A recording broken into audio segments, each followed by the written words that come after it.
빅데이터를 통해서 총선을 전망해보는 빅데이터 2024 시간이죠. 박진영 민주연구원 부원장 그리고 박혜성 티브리지 대표 두 분 나오셨습니다. 어서 오십시오. 반갑습니다. 안녕하세요. 요즘에 이 빅데이터 2024 많은 분들이 관심을 갖고 계십니다. 저한테도 많은 분들이 질문을 하고 계시는데요. 뿌듯하시겠어요? 저는 이렇게 좀 그 지역과 유권자를 분석하는 데 있어서 지금까지는 사실 약간 그 주먹구구식으로. 무당들이 네, 자꾸 다듯이 분석했던 경향이 있었거든요. 그래서 네. 저는 좀 실제 데이터를 가지고 숫자를 가지고 좀 얘기를 하자. 무당들이 작두타듯이 하더라. 내가 그래서 데이터를 가지고 이 디지털 시대에 맞게끔 분석을 하고 있다. 네. 이런 자부심으로. 네. 거기에 촌철살인 박진영이 덧붙여주니까 너무 좋다 이런 얘기 같아요. 마포갑 오늘 얘기 한번 해볼까요? 네, 마포갑이 되게 중요한 지역인 것 같은데 한강벨트가 핫하다고도 하면서 마용성 이런 데에서도 마포의 중요성은 뭐 말할 수 없고 마레프인가요? 뭐 하여튼간 그 사람들이 좀 약간 뭐라 그래야 되나 완벽한 강남권처럼 그렇게 기득권이나 뭐 부가 막 집중되는 건 아닌데 그런 쪽을 좀 지향하는 중산층들이 좀 많이 몰리는 곳, 뭐 이런 식으로 좀 인식이 되고 있는 게 마포거든요. 어떻습니까? 뭐 그런 이제 계급 계층 분석도 있고요. 마레프죠, 마레프. 또 이제 상권 분석을 하게 되면은 네. 마포갑이 가지고 있는 특성이 뭔가 하면은 그 여론 전파 지역입니다. 상권 분석을 하면. 여론 전파 지역. 왜냐면요, 서울에서 이제 상권이라든가 교통의 이동이 마포갑을 중심으로 다 연결되고 있습니다. 실제로 한번 보시면요, 네. 시청이 이제 아마 중구 정도 될 겁니다. 시청에서부터 이 공덕, 마포까지 이어지는 곳이 서울의 중심입니다. 맞아요. 대부분의 사람들이 오늘 어디서 만날래? 그러면 시내 그러면 이제 광화문이나 시청, 아니면 강남, 아니면 요즘은 이제 마포 공도 이런 식의 사람들이 모이거든요. 이게 여론 전파 지역이기 때문에 굉장히 중요한 겁니다. 서울의 선거 판도를 좌지우지하는 그런 지역이다 이렇게 보시면 됩니다. 그렇군요. 어쨌든 중요한 거는 여기가 아파트 재개발이 많이 되면서 인구도 많이 늘었고 그다음에 집값도 사실은 많이 오르고 그러면서 이 부가 조금 그쪽으로 몰리는 그런 신흥 뭐 세력 지역 이렇게 좀 봐야 되나요? 예. 그 숫자로 보면은 네.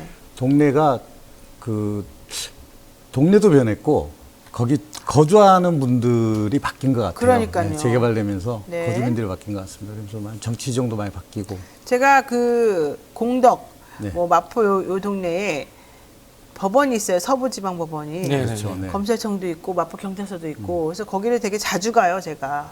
네, 그리고 꽤 오랫동안 이제 제가 변호사하면서 돌아다녔는데 처음 변호사에서 갔던 그때 마포의 그 시골스러운 느낌과 굴다리 있던. 지금은 그렇죠. 완전히 달라져가지고 그 뒤에 뭐 공덕, 도화 이 동네가 천지개벽을 했죠. 그리고 도화. 네. 아현동 그러면은 우리가 그 연식이 좀 있으신 분들은 그 산동네 전형이었잖아요. 높은 지대가 높은 곳이었고. 네, 근데 지금 이따 말씀드리겠습니다만은 마포에서 가장 집값이 비싼 데가 아현동이에요. 맞아요, 거기 맞아요. 뉴타운이 들어오면서 동네가 완전히 바뀌었습니다.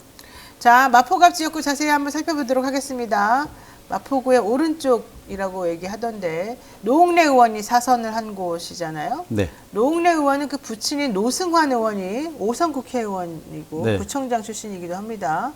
완전히 정치 집안인데 야, 아들까지 사선을 했었어요. 그러니까 부자가 구선을 했고 그러니까. 노승환 또 국회 부의장까지 지내셨고 나와서 또 마포구청장을 하셨어요. 그러니까 뭐 그 아마 그 중구 지난주에 우리 다뤘던 중구와 더불어서 대표적인 세습 정치 세습 지역이라고 봐야 되겠죠. 아, 이제 아마 이 동네는 케네디 대통령이 이렇게 막 일가를 이뤄가지고 하듯이 마포에서는 어쨌든 네. 그 누구도 부인할 수 없는 세력가인 것 같습니다. 세족 같은 느낌이 막 드는데. 여기가 이제 민주당이 그렇게 쉽게 이기는 지역이 아니에요. 아, 그래요? 예, 그거는 근데 이렇게 노웅래 의원이 사선한 거는 아버지 후광, 노웅래 의원의 특성 이런 부분들도 이제 존재한다라고 봐야 되는데 노승환 부의장이 옛날 YS계였어요. DJ계가 아니고 신민당 할 때. 예, 무슨 의미인지 하면은 노웅래 의원도 민주당 내에서 뭐 굉장히 뭐 진보적이다 이런 분이 아니에요. 네. 보수 야당 성향을 가지고 있는 분이에요. 그리고 이제 마포 쪽에 중도층들이 생각보다 많아요. 고소득에. 그런 사람들의 표를 흡수할 수 있는 개인적 캐릭터상의 또 집안으로서의 그 캐릭터상의 특징이 존재하고 있는 거죠. 한번 일단 지역구 특성 한번 얘기를 해주시죠. 소득은 높은데 노년 인구가 적고 유권자가 젊다. 이거가 특징이라고 하시는데 저희가 이제 이 지역을 분석하는데 지난번 말씀드린 대로 한 600개 정도의 변수가 있는데 데이터들이 있는데 와, 그 중에 600개? 네. 8개 정도를 추출해 가지고 그 지역을 규정을 합니다. 이제 그렇게 봤을 때 이 지역은 10대 이하 인구가 많고 교육 서비스 비율이 높은 지역. 지난번에도 말씀드린 것 같은데 이제 이런 지역은 도시의 발전 단계에서 가장 정점에 이른 지역이다라고 볼 수 있고요. 네. 직업군별로 보면은 급여 소득자가 27%, 대기업 종사자도 한 18%. 그리고 인구 구성 비율을 보면은 30대, 40대, 20대, 50대 순입니다. 전형적인 이런 항아리. 그리고 이제 진보 정당 같은 경우에는 이렇게 가장 적극적인 그 지지 세대 이렇게 보면은 40대, 50대입니다. 그러면은 인구 구성 비율로만 보면은 민주당이 되게 유리한 지역 같은데 또 다른 측면에서 보면은 이 지역이 소득 수준이 굉장히 높습니다. 네. 지금 한 435만 원 정도 되거든요. 그러니까 2020년 평균 소득이 377만 원이었는데 굉장히 가파르게 성장을 했고 특히 이제 앞서 아현동 말씀드렸는데 아현동 같은 경우는 평균 소득이 500만 원이에요. 그리고 뭐 소위 말하는 민주당의 핵심 지지 그 세대라고 할 수 있는 40대, 50대인데 이들이 소득이 굉장히 높습니다. 40대가 643만 원, 50대 같은 경우는 635만 원. 네. 그래서 인구 구성 비율로만 보면은 진보 정당에 유리할 것 같지만 소득 수준, 뭐 주택 가격 이렇게 보면은 보수 성향, 보수 지지 가능성이 높아졌다 이렇게 좀 해서. 그러니까 결과적으로 진보적인 성향의 사람들은 좀 젊으면서 경제적으로는 그렇게 아주 윤택하지 않은 그런 사람들이라는 거예요? 그렇죠. 보통 이제 뭐 민주당의 전형적인 지지 세력 그러면 40대, 50대 고학력 그리고 중산층 이 정도인데 여기는 이제 중산층을 넘어서는 그 소득 수준을 보이는 것 같아요. 박진영 원장님 보시기에 그래도 농내원이 4선이나 했으면 근데 네. 사실 좀 마지막이 좀 안 좋지 않습니까? 이렇게 되면 민주당에는 안 좋은 것 같기도 한데. 글쎄요, 그 법률적인 부분에 대해서는 제가 뭐 함부로 말씀드릴 수는 없고요. 그렇다 보니까 현재 이제 경쟁자가 많습니다. 경쟁자가 상당히 많고요. 만약에 이제 농내 의원이 공천을 못 받게 된다면 이게 이제 전략 지역이 됩니다. 네. 그런 경우에는 아마 제 느낌으로는 경선보다는 외부에 좀 거물급 인사가 올 수도 있다. 뭐 그렇게 추측이 됩니다. 물론 현재로서는 농내 의원을 포함한 경선으로서의 흐름이 잡혀 있습니다. 예비후보 민주당 예비후보가 굉장히 많더라고요. 네, 7, 8명 정도가 이게 있더라고요. 농내원이 기소되니까 네, 여기가 네. 무주공산에 대해서 그렇게 되는 거 아니겠어요? 근데 어쨌든 농내원은 공천 신청을 했어요. 네네네. 그리고 자격 심사 통과했죠. 자격심사 통과도 했고. 통과했습니다. 네, 그러면 네. 농내원으로 간다는 거예요? 어떻게 된다는 거예요? 아마 전략적 판단을 할 것 같습니다. 누가 당해서? 네네. 근데 상대방이 누구냐에 따라 달라지는 거 아니에요? 마포갑에 그러면 국민의힘에서 누가 나와요? 국민의힘 같은 경우에는 지금 뭐 신지호 전 의원이 신지호. 여기 이쪽으로 좀 준비를 신지호 하고 있고요. 전 의원은 솔직히 경쟁력이 어느 정도라고 보세요? 이제 지역구를 또 옮긴 거잖아요. 네. 도봉에서. 신지호 전 의원은 사실은 초반에 윤석열 정부 때 초반에 대통령을 옹호하다가 좀 실수해가지고 그 다음부터는 방송 활동도 안 하고 네. 좀 그런 게 있어요. 이제 네. 신지호 전 의원이 이제 뉴라이트인데. 네, 뉴라이트죠. 뉴라이트 중에서 이제 오른쪽 극단으로 간 사람은 아니었어요. 근데 윤석열 정부 초창기에 과잉 옹호를 하다 보니까 과잉 이제 옹호하다가 망했죠. 그런 이미지가 만들어졌는데. 근데 이분은 원래 집이 제가 개인적으로 좀 아는데 마포 아닌데 언제 옮기겠다는 거겠죠? 아니, 그거야 뭐 저기 상관없어요? 서울에서 국회의원이라는 것이 네. 독도에 있어도 뭐 제주도에 출마할 수 있으니까 그런 문제는 없습니다만은 현재 이제 신지호 의원이 이제 유튜브를 하는데 발언 내용들을 보면은 한동훈 비대위원장을 굉장히 또 옹호합니다. 그래요? 네, 예, 대통령실보다 한동훈 비대위원장 쪽으로 이제 포커싱이 되어 있습니다, 훨씬. 그때 한번 그 초창기 방송에서 대통령 옹호하다가 오히려 그 좀 말려가지고 네, 네. 이렇게 본인의 처지가 열악하게 떨어진 다음에 절치부심해서 이번에 한동훈 위원장이 살려줬다는 식으로 지금 좀 얘기를 하고 있는 것 같아요. 그러다 보니까 또 신한약관으로 지금 떠오르고 있는 거 아니겠습니까? 핵관까지 갔습니다. 제가 이제 보수 유튜버들을 한 번씩 보거든요. 세 부류가 있습니다. 네. 친윤, 네, 친김, 친한. 여기서 김이라 하면 김기현 대표 말하는 거야? 아니요, 저 김건희 씨. 김건희. 네. 야, 그게 공식적으로 나올 정도예요? 아니 그 극우 유튜버들이 이제 나눠져 있습니다. 자기들끼리 이야기하는 게 보면. 근데 유명한 그러면- 분들이요, 전부 그러면 다. 친한은 어디서 나온 거예요? 친한 지금 우리 친윤에서 떨어져 나온 거예요? 예. 재밌네. 그래서 신지호 전 의원은 친한이다? 친한이다. 네. 어쨌든 그럼 노웅래 대 신지호 누가 이깁니까? 단도직입적으로. 저는 이 지역 그 역대 선거 결과를 좀 보니까 노웅래 의원이 지난 총선에서 한 12%포인트 차이로 이겼어요. 그런데 대선에서는 윤석열 대통령이 이재명 그 후보보다 12%포인트 차도 이겼습니다. 오호. 그리고 이제 직후에 있었던 마포 시장 선거에서도 한 11%포인트 차이로 네. 국힘 후보가 당선이 됐단 말입니다. 그래서 이 지역 같은 경우는 약간 12% 정도가 그 스윙 보터가 있는 것 같아요. 아니면 스윙 보터이든지 아니면 이 사람들이 아니면 사람들이 바뀌었든지 유권자들이 이게 민주당 지지를 할 만한 사람들이 다른 데로 이주를 하고 새로운 사람들이 들어왔든지 이런 것 같아요. 그래서 민주당 입장에서는 굉장히 어려운 지역이 됐다. 네. 이렇게 다 지금 보니까 부동산 투표하는 곳이에요. 부동산 여기 그렇죠. 예, 그럼요. 지금 보니까 원래 국민의힘에서는 이용호, 조정훈, 최승재 이런 분들이 출사표를 3명이 다 국회의원들이 현역이잖아요. 출사표 던지고 여기에다가 이제 신지호 전 의원이 합세를 했다가 지금 교통전이가 됐다는 거예요. 이용호 의원은 서대문으로 가기로 했고 최승재 의원은 광명갑으로 간다고 하고 그러면 아까 말씀하신 신지호 의원하고 조정훈 시대정신에서 국민의힘으로 온 그분하고 이제 둘이서 싸움을 하게 될 텐데 사실 조정훈 의원 같은 경우는 국민의힘에서 좀 뭔가 밀어줘야 되는 거 아니에요? 본인이 그렇게까지 그렇죠. 왔는데 네. 그런데 신지호 의원하고 붙이게 되면 누가 되는 거예요? 그래도 신지호가 된다? 저 조정훈이 될 가능성이 높다고 그러니까 봐요. 나는 조정훈이 조정훈이 될 될 것 가능성이 같은데. 높다고 보는데 예. 이제 표의 확장성 문제도 있고 신지호 전 의원께는 죄송하지만 대통령실하고 관계 설정 문제도 있고 그런 부분에서 그리고 조정훈 의원이 뭐 그렇게 약속을 받지 않고 그냥 갔겠습니까? 그렇죠. 아 약속을 받고 갈 것이다. 그렇죠. 그러면 그렇게 추측합니다. 한 해까지 밀렸다는 얘기네. 누가 신지호는 한 아유 해까지라면서요. 공천이 무슨 뭐 근데 핵관이 이제 짝사랑일 수도 있는 거죠. 본인의 짝사랑할 수 있다. 알겠습니다. 공천이 대통령실에서 하는데 뭐. 그리고 이 지역이 아니 근데 공천이 대통령실에서 한다는 이 말도 안 되는 생각을 어떻게 자연스럽게 받아들이죠 우리가? 완전히 공천에 개입하는 거는 범죄 아닙니까? 뭐 저기 알게 모르게 역대로 해왔습니다만 이렇게 대놓고 하는 경우는 이제 처음이죠. 근데 이렇게 하면 원래 그래서 박근혜 전 대통령도 그래서 유죄가 나온 건데 역풍을 맞았죠. 대통령실에서 공식 논평으로 당의 공천을 잘하라 이런 식으로 그러니까 내는 말도 안 정권은 되는. 처음 봤습니다.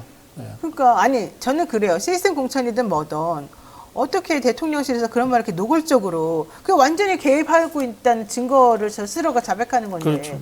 그거 왜 기자들도 뭐라고 안 그러고 문제가 있다고 아무도 안 그러죠? 잘 모르는 것 같아요. 그게 문제가 된다는 건. 그러니까 권력을 다루는 방식을 잘 모르는 것 같아요. 사실 엄격한 상권 분립으로 생각을 해보면요, 우리가 해왔던 대통령제의 대부분이 헌법 위반이었어요.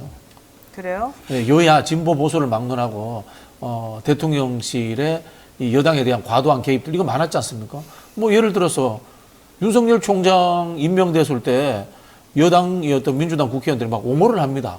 그건 제가 봤을 때는 뭐 당적으로서는 의미가 있지만은 국회의원이라는 본연의 임무라는 것은 행정부를 견제하고 감시해야 되는 거잖아요.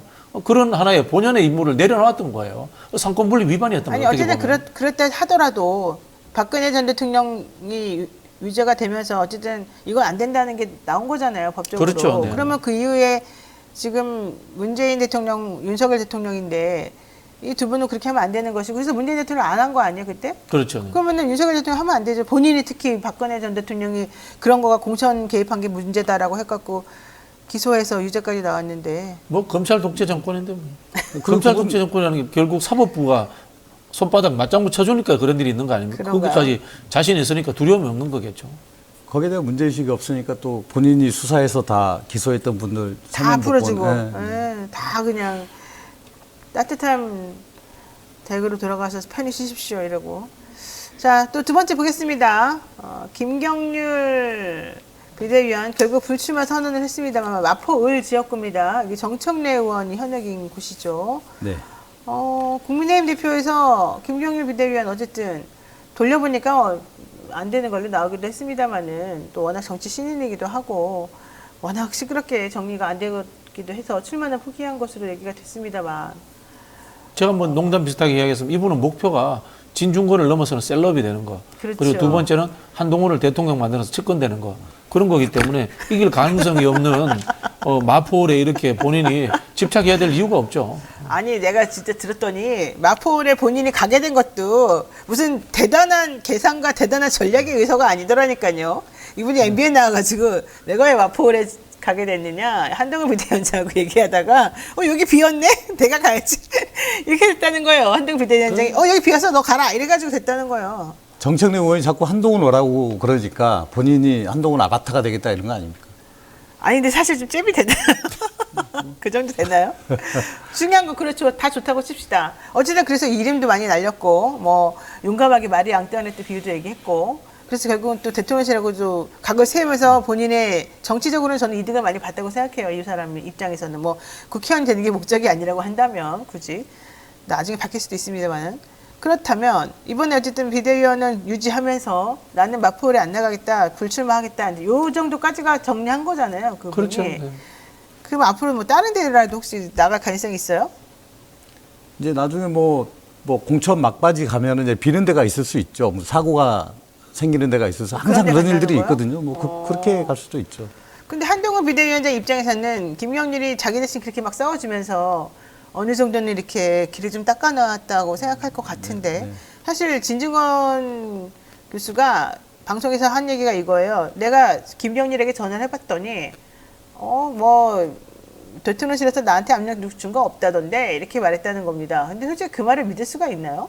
그렇죠. 그 김경률 씨 같은 경우는 저는 언제 또 터질지 모르는 폭탄이라고 봅니다.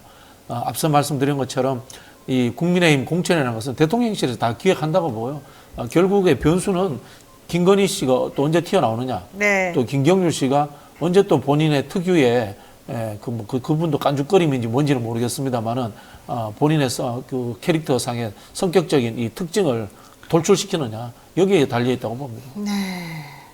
자, 지난 선거 통계 지도부터 한번 정택래 최고위원 지금 현역이기도 하고 뭐 여기는 안 된다. 다른 사람 누가 와도 그 정도 급 아니면 안 된다. 뭐 이런 얘기도 있습니다만 여기가 사실 손혜원 의원이 여기 한번 중간에 됐었던 그렇죠. 곳이잖아요. 네. 네. 정청래 의원이 하다가 네. 뭐 지난 총선 때 컷오프를 당했죠. 한번 설명 좀 해주세요. 네, 전체적으로 선거 관련해서. 이 지역을 좀 설명을 드리면 전형적인 중산층 밀집 지역인데 갑과 을이 같은 마포에 있지만 성격이 전혀 다른 데입니다. 마포갑 같은 경우에는 소득 수준도 높고 교통의 요지기도 하고 부동산 가격도 높은 데 비해서 여기는 부동산 가격도 서울 평균 정도 되고요. 소득 수준도 그 정도입니다. 그래서 뭐 최근에 이제 좀 신도시로 개발된 상암동이나 서강동을 제외하고는 약간 중산층 밀집 지역이라고 볼 수 있고요. 되게 재밌는 게 인구 구성 비율입니다. 이 지역이 완전히 여초 지역입니다. 아, 그래요? 인구가 가장 많은 세대가 보니까 20대, 30대, 40대, 50대 순이에요. 그 중에서도 여성들이 많습니다. 이게 아마 옆에 대학들이 많아서 아마 그런 것 같아요. 이 지역이 보면은 홍대 입구역, 뭐 서교동, 거기가 다 연남동, 이런 약간 힙한 젊은이들이 많이 가는 이런 지역들을 다 포괄하고 있거든요. 그래서 좀 이 지역을 들여다보다 보니까 아마 국힘에서는 서울에서 가장 험지 중에 험지일 것 같아요. 네, 뭐 계층으로도 그렇고 세대도 그렇고 그리고 그 지역의 문화도 그렇고 약간 힙한 문화가 있거든요. 이게 그래서 국힘 후보들이 와서 선거하기가 굉장히 어려운 지역입니다. 여기가 전체 상권 규모도 크고 네. 일인당 월 평균 소득도 좀 높고 네. 그러면서 전체 인구수 대비 60대 이상 비율은 적고 굉장히 적죠. 예.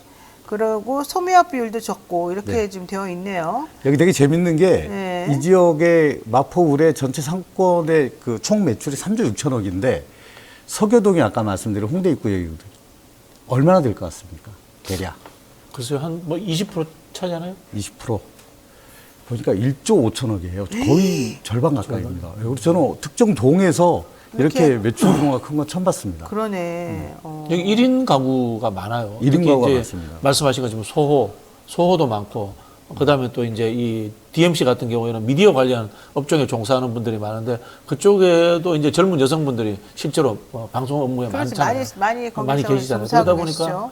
민주당한테 이제 좀 좋은 지역구 아닌가 그런 생각이 듭니다. 굉장히 좋은 지역구. 자, 근데 사실 거기가 이 마포-을이 김성동 지역위원장이 있던 곳이잖아요. 그렇죠, 네. 그런데 이제 갑자기 김경일이 뛰어들어 오면서 되게 모양새가 웃기게 됐고 결국 전략공천 지역으로 가는 거 아니냐 이제 이런 견해들이 있습니다. 그러면은 정청래 대항마로 김성동은 제껴놓고 새로운 사람을 꼽겠다 뭐 이런 걸로 봅니까? 제가 보기에 네. 제가 국힘이라면은 지역 분석을 제대로 한다면은 여기 이기기 어려운 지역이거든요. 근데 괜히 센 사람 보내가지고 정청래의 먹잇감만 되는 그리고 조명만 정청래만 키워주는 그런 또 상황이 만들어질 수 있거든요. 그래서 제가 국힘의 전략가라면 지도부라면은 여기는 그냥 경선에서 그냥 고만고만한 사람들 김성동 어차피 버리는 카드를 의원이나 쓰겠다? 버리는 카드로 가는 게 선거 전략상 합리적일 것 같아요. 그래요. 근데 정의당이 사실은 생각보다 여기서 좀 선전했대요. 그렇죠. 그 지역구 자체가 이제 정의당에게 유리하게 나쁘지 좀 않은 사실 바치죠. 여성도 예. 있고. 근데 젊은 여성들이 많으니까 그러면 장혜영 의원 같은 경우가 지금 여기 나온다는 거거든요. 그렇죠, 네. 그럼 오히려 싸움의 구도는 장혜영 대 정청래 대 뭐 이렇게 가는 거예요? 아 그렇지. 아 이분 요정 따라 안 갔구나. 맨날 둘이 세트로 움직이니까 좀 그런 그런데 느낌이 있었는데. 저기 전략적 판단을 하기 때문에 그리고 또 장혜영 의원이 그 이미지는 모르겠으나 이제 의원 활동 중에 이 특정 계층이라든가 이런 게 이익되면 제대로 한 건 사실 없어요. 사실 그래서 초선 표가 없어요. 비례 초선 여성 뭐 이런 분들이 얼마나 성과를 내겠습니까만은 낼 수 있었겠습니까만은 유효정 의원 때문에 사실은 또 좀 본인이 마이너스 된 것도 요정 있잖아요. 의원 때문에 피해보죠. 사실 그 뭐 여성 정치라고 하는 것들도 일자리라든가 복지 이런 보편화된 기준을 중심으로서 정책을 펼쳐야 되는 건데 이제 유호정 의원이 했던 게 전형적인 이미지 정치지 않습니까? 네. 그거는 언론에 이 카메라가 사라지면 없어지는 신기루 같은 거예요. 이분은 어떻게 보면 좀 유호정 의원의 피해자인 것 같아요. 그래요? 근데 어쨌든 중요한 건 국민의힘도 마땅한 인물이 없어 보이고 네. 그다음에 뭐 정의당도 좀 마찬가지겠죠. 정의당도 사실은 지역구 내보낸다고 해봤자 지금 제일 승산에 있는 게 심상정 의원 정도밖에 없다는 얘기들이 많거든요. 근데 정의당은 지금 비대위 체제로 가면서 그래도 뭔가 해보려고 노력을 하고 있어요. 그럼 그런 노력들이 전혀 의미가 없어요? 아마 이제 준현동 의원제에서 이제 연합정당, 네. 비례정당을 만들면서 아마 지역구랑 같이 연동해서 아마 딜을 할 가능성이 민주당하고 높겠죠. 사실은 연동하겠다 내지는 네. 민주당하고 딜한다 이런 얘기가 파다합니다. 네, 딜을 하고 있는 것 같아요. 지금 보니까 지역구를 그런 요구들을 한 계속 두어 개 해왔던 정도는 걸 알고 뭐 우리에게 줘라? 민주당에서 후보를 내지 말아달라. 뭐 그럼 이런 쪽으로 하고 있는 민주당은 것 같아요. 왜 맨날 얻어맞으면서 맨날 해줄 건 또 해주면서 이렇게 가는 거예요? 그럼 어쩔 수 없는 현실입니다. 대선에서 없어요? 이기기 위한. 그래서 제가 앞서 프로그램에서도 이야기를 했습니다만은 먹튀를 방지하기 위해서는 대선 때까지 연대체를 같이 간다라는 각서라도 써야 됩니다. 이거. 아유 그게 근데 되겠습니까? 이게 당장 총선에 하는 거하고 얼마든지 지형이 바뀌고 얼마든지 말이 다 달라지고 아무도 책임을 안 지는데. 근데 이제 우리가 지금 정의당의 의석수가 한 5석 정도 되기 때문에 5석인지 6석인지 모르겠어요. 정의당의 우선권을 줘야 6석이죠. 된다는 생각에서는 탈피해야 된다고 봅니다. 정의당이 보편적 가치를 추구하는 그 진보 정당으로서 역할은 이미 우리 국민들 사이에서 없어졌어요. 네. 앞서 우리 방송했던 천호선 대표가 추진하고 있는 사회문지당이라든가 차라리. 이런 쪽들이 오히려 더 정통성이 있고 그다음에 이념 가치 철학이라는 측면에서도 훨씬 더 폭넓게 이 진보의 가치를 만들어가고 있기 때문에 네. 현재의 의석수를 기준으로 해서 연대의 우선순위를 정할 필요는 없다 이런 생각이 듭니다. 좋습니다. 자, 지금 어쨌든 분위기는 정청래 의원이 워낙 이 동네를 막강하게 잘 꽉 잡고 있어서 누가 와도 잘 안 될 것이다. 이제 이런 얘기인 것 같은데 그럼 정청래 의원이 정확하게 마포를 해서 어떤 업적을 남겼어요? 마포를 위해서 뭘 잘했어요? 마포를 위해서요? 그까지는 아니 근데 특히 이제 국회의원이 특광역시에 자기 구라는 지역구를 위해서 뭘 했느냐 이렇게 질문하면은 이거는 안 되는 겁니다. 그럼 정청래 의원을 왜 찍어줘요, 사람들이? 정청래 의원이 사람들이. 민주당이라든가 한국 정치에 가지고 있는 포션이 있잖아요. 역할이 있지 않습니까? 어떤 역할인 거예요? 그럼? 그 사이다로서의 역할도 있고 저격수 역할도 있고요. 그런 의미로서 받아들여줘야지. 그래요? 제가 늘 말씀드리지만은 그거는 단체장이 해야 될 일이에요. 대부분의 일들이. 그리고 특히 이제 서울특별시 같은 경우는 서울시장과 서울시 의회의 권한이 엄청나게 큽니다. 국회 아니, 못지않게 크기 근데 때문에. 우리나라 지역구 국회의원들은 어쨌든 자기가 지역구에서 얼마나 돈을 끌어왔느냐, 얼마나 지역구민을 위해서 뭔가 했느냐 이런 걸 가지고 사실은 선거할 때 맨날 이렇게 선전도 하고 본인의 업적을 자랑하기도 하고 막 이러잖아요. 뭐 그것도 그러니까 지금 의미가 있습니다만 그게 메인은 아니라는 거죠. 지금 말씀하신 거는 원론적인 의미에서는 맞는 말이긴 하지만 현실적으로 봤을 때는 또 투표해줄 때 제가 우리 국회의원으로서 오니까 내가 이게 좋더라. 뭐 이런 게 좀 있어줘야지 나오는 아니, 거죠. 그러면요. 여튼 이게 정청래 의원이 했는지 뭐 이게 구청장이 했는지 모르겠지만 그 일단 이 마포 우리 포함되어 있는 서교동이라든지 연남동이라든지 뭐 이런 데가 되게 개발이 잘 되고 되게 땅값도 올라가고 그랬어요. 그리고 이제 되게 뭔가 그 브랜드가 생겼지 않습니까? 그거 보면은 지역구 국회의원으로서 역할을 꽤 한 잘한 거다? 거죠. 뭐 잘 했는데 그럼에도 불구하고 그 개발 결정권은 본인에게 아니죠. 서울시장하고 서울시 그렇죠. 의회가 가지고 있습니다. 그렇죠. 구청장도 가지고 있지 않습니다. 운이 좋은 행정체계에서. 거죠. 그렇다면 맞아요. 정청래 의원이 운이 좋은 거죠. 그러니까 지금 네. 제가 그래서 하고 싶은 말은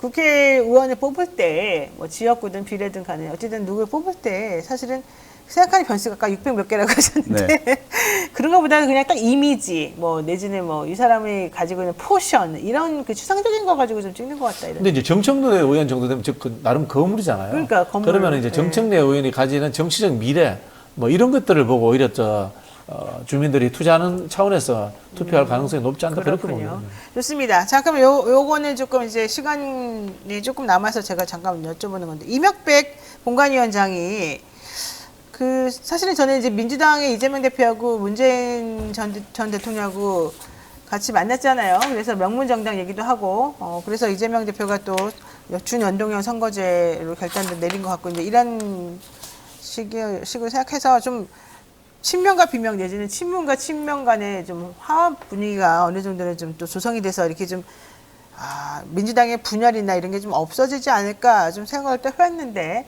이명백 공관위원장이 어제 얘기를 또 했습니다. 문정부 때 일했던 사람들, 임종석 실장을 조금 찍어서 말하는 것 같기도 하지만 어쨌든 좀 뒤로 물러나야 된다는 취지로 말하지 않았어요? 이거는 뭐 어떻게 받아들여야 됩니까? 잘하는 것은 계승하고 못한 것은 비판해야죠. 실제로 대통령 선거에서 징계 문제가 아니라 윤석열 같은 분을 서울중앙지검장, 검찰총장에 임명한 게 문제지 않습니까? 그 당시에 보면은 민정에서 윤석열 총장의 본부장 비리 의혹이라든가 그 다음에 이 사람 자체가 검찰주의자다, 민주주의를 위협할 수 있다라는 보고서가 올라갔습니다. 그것이 묵살되었던 과정들, 국정 운영이 왜 그런 식으로 친분 관계에서 이루어졌는가, 이거는 분명히 파헤쳐야 되는 겁니다. 왜? 그래야지만 이런 일이 다시 일어나지 않는 거거든요. 그런 측면에서 그 결정권상에 있었던 분들에 대해서 진실을 규명하고 그 다음에 정치적 책임을 져라라고 이야기하는 건 당연한 겁니다. 근데 하필이면 공관위원장이 하필이면 이 중차에 대한 시기에 그렇게 말을 해버리게 되면 이 공천은 어떤 방향성이 이미 정해져 있어서 결과적으로는 너네하고 우리를 이렇게 구분해가지고 하겠다 뭐 이런 취지로 좀 그렇죠. 보인다고 해석을 할 수밖에 없잖아요. 대화하지 네. 않을 수 있다는 오해를 받을 수 있죠. 그러니까 그래서 그런 거죠. 예, 지금 누군가는 해야죠. 근데 굉장히 지금 예민한 시기잖아요. 네. 지금 이제 국회의원들 현역 평가에서 그 뭐 하위권에 있는 분들에게 이제 통보도 되고 있고 그리고 이제 경선 지역이 막 발표도 되고 있는데 이런 시기에 그러니까 굳이 말할 필요가 굳이 그런 있었을까? 말씀을 하시. 근데 그 소위 말하는 친문들 입장에서 보면은 그럴 수 있어요. 이분이 위원장께서 그렇게 말씀하셨잖아요. 윤석열 정부의 탄생에 책임 있는 사람들이라고 하면은 친문 입장에서는 임종석, 노영민 뭐 아니 그럴 수 있어요. 가장 책임이 큰 사람은 사실 후보 아니냐. 그리고 후보 옆에 있었던 핵심 참모들이 이 선거를 진 거지. 왜 그 전 정부의 책임을 지우느냐 이렇게 가면은 그래서 전혀 새로운 또 갈등에 후보라면 이재명 대표 말하는 그렇죠. 거예요? 그렇게 반발할 수 있는 거죠. 그래서 이제 제가 말씀드린 게 그 부분이에요. 결국은 선거의 성패의 문제가 아니라 검찰 독재의 씨앗이 어디서부터 뿌려졌느냐 이런 겁니다. 그렇죠. 예를 들자면 대선에서 윤석열이 아닌 홍준표한테 졌다고 칩시다. 네. 검찰 독재 정부가 됐겠습니까? 아니죠. 일반적인 그냥 보수 정부예요. 그렇다면은 오롯이 책임이라는 것은 후보에게 전적으로 간단 말이에요. 네. 그리고 이제 대선에 졌느냐라는 것과 검찰 독재 정권이라는 어떤 우리가 성격 규정을 할 만한 것들이 출몰하게 만들었던 것들, 하나의 국정농단과 그다음에 민주주의를 위협하는 쪽으로 끌고 갔던 것은 어디에서부터 출발됐느냐는 것은 좀 다른 측면이 존재하는 거죠. 근데 어쨌든 그러면은 지금 노린 것은 친문 내지는 당시 청와대에 있었던 인사들의 출마 자제 이런 걸 노리는 것으로 다들 해석을 합니다만은 그렇게 해석이 돼버렸죠. 이제 그런 제가 메시지로 보기에는 들린 거죠. 비서실장 두 사람인 것 같아요. 그러니까 노영민 나머지 친문들에 대해서는 그런 책임 소재를 이야기하지는 않을 것 같아요. 원래 근데 비서실장들이 근데 임종석 실장도 그렇고 노영민 실장도 그렇고 다 속았다. 우리 그 당시에 다 나뿐만 아니라 너네들도 속았는데 그 왜 나한테만 책임을 전가하냐 이러잖아요. 법조인인데 속았다고 하면 법이 없어집니까? 이게 행정체계잖아요. 국가 운영체계에서 검증하는 것도 유무능이고 일 중에 가장 중요한 겁니다. 그걸 제대로 못하고 속았다 이렇게 이야기하면 안 되는 거죠. 물론 뭐 저는 뭐 임종석 실장 같은 경우 좀 억울한 면이 있다라는 것을 이해합니다만은 혁신이라고 하는 것은요, 그냥 완전 썩은 부위를 잘라내는 것이 아니고 아직도 좀 아쉽고 쓸만하지만은 이 대의를 위해서 읍참마속하는 게 혁신이에요. 그런 부분에서 우리 이제 혁신하면 이제 피가 철철 난다 그러거든요. 썩은 부위는 잘라내면 피 안 나요. 이게 하나의 이 한 시대를 접고 넘어가야 되는 단면이에요. 알겠습니다. 임종석 실장은 왜 안 한다고 정치 안 한다더니 또 나와가지고 이렇게 그럴까요? 근데 저는 지금 보면서 정치 정무가 완전 실종된 것 같아요. 전에 같으면은 이제 누군가가 책임을 지고 나는 뭐 더 이상 뭐 출마하지 않겠다라고 하고 그러면서 이제 또 거기에서 신뢰관계를 가지고 조정을 좀 하거든요, 사전에. 근데 그쵸. 그런 역할을 하는 정치인들이 전혀 없어요. 점점 줄어들고 예를 있다. 들자면 뭐 정성호 의원 같은 친명 중에 네. 뭐 좌장이라고 불리는 분이 정무하러 돌아다녀야 돼요. 네. 정무하러 돌아면서 그분들 설득하고 달래고 얼르고 그런 걸 안 하는군요. 이런 역할들이 있어요. 그런 신뢰관계도 없어지는 것 같고 아이고. 그런 정치인들도 없어지는 것 같고. 정치를 백조라고 하거든요. 물 위에는 굉장히 우아해요. 물 밑에는 물갈기짓을 엄청나게 열심히 해야 됩니다. 네, 알겠습니다. 네, 오늘 여기까지 두 분 말씀 드려야 될 것 같습니다. 지금까지 뉴스인사 프라임 미디어 수요일 코너 빅데이터 2024 두 분과 함께했습니다. 고맙습니다. 감사합니다.